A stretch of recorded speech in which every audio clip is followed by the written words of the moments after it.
আমরা 2 তারিখে সেপ্টেম্বরের 2 তারিখে আমরা একটা ডেপুটেশন দিয়েছিলাম। আমরা আজকে আবার এসেছি যাতে মাননীয় আমাদের প্রতি একটু মানবিক দৃষ্টি আকর্ষণ করেন, কারণ আমরা 2017 সালে 25শে মে লিখিত পরীক্ষা দিয়েছি, তারপরে আমাদের ইন্টারভিউ আমরা সকলেই উত্তীর্ণ হয়েছি, কিন্তু দুর্ভাগ্যের সাথে বলছি এখনও আমাদের নিয়োগপত্র পেলাম না হাতে।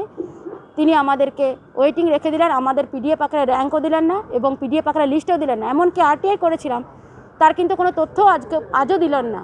অথচ আমরা বিভিন্ন জায়গা থেকে জানতে পারছি বিভিন্ন অস্থায়ী কর্মী নিয়োগ হচ্ছে, অথচ আমাদেরকে ওয়েটিং রেখে দেওয়া হলো, কিন্তু আমাদেরকে আজও নিয়োগপত্র দিচ্ছেন না। কেন দিচ্ছেন আমরা তার কোনো জবাব আমরা আজকে চাইতে এসেছি।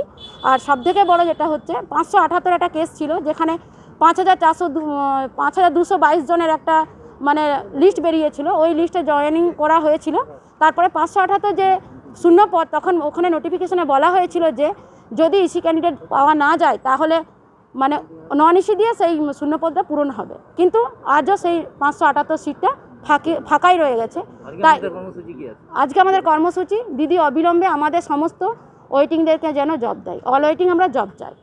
578 যে সিটটা আছে তার সাথে আরও কিছু উনি আপডেট দিয়ে আমাদের সকলকে যেন নিয়োগ দেন। আজকে আমরা দিদির কাছে ডিএম অফিসের মাধ্যমে মানে আমাদের মাননীয় জেলা শাসক দপ্তরে এসেছে, এই কারণেই আমাদের মাননীয় জেলা শাসকের মাধ্যমে দিদির কাছে বার্তা দিতে চাইছি।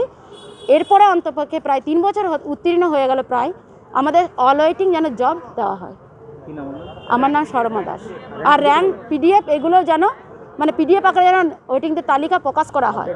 আর আপডেট যে ভ্যাকেন্সি 578 সাথে সেটা অ্যাড করে একসাথেই দুটোকে একসাথেই মার্চ করতে হবে। 578 যে শূন্যপদ তার সাথে আরও কিছু শূন্যপদ বাড়িয়ে আমাদের অল ওয়েটিং জবটাকে কনফার্ম করতে হবে। এটাই দিদির কাছে আমার মানে অনুরোধ এবং দাবি আমাদের।